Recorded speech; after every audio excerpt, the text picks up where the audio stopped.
I don't have much left to say to a man who took joy in telling people in the walls of his jail that the Constitution doesn't apply here. That was his mantra.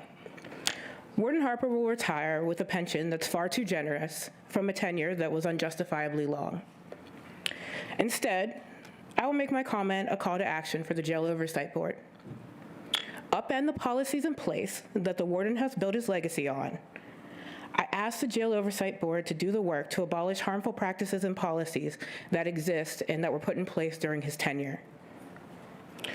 We could pass the family death notification, the emergency medical notification. We can abolish the mental health tier system that unjustly discriminates against people for having a mental health status, taking tablets away, taking contact visits away, placing them in a form of solitary confinement. Other jails aren't doing these things.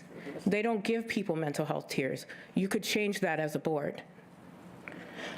We can change the visitor policy so that people can be on more than one person's visitor list, so that people who have multiple family members or multiple friends who are incarcerated can actually go see them.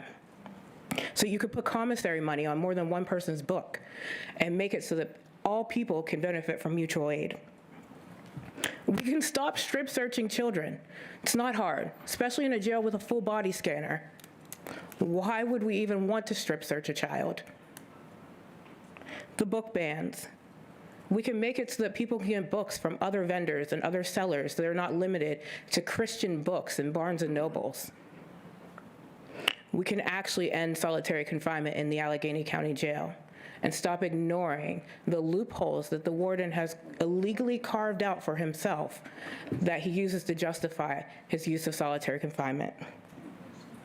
These are things that you as a board can do. You could have done it before this man left, but now that he is not here, you've lost a scapegoat. I would also like to point out that it's Marion's 98th birthday, and she's here, and Rich Fitzgerald is not. And finally, I leave you with this. Do better in your search for another warden. Do better in what you deem acceptable when it comes to information gathering. Do better in your job to advocate for incarcerated people. And while you're at it, pay incarcerated people. Thank you.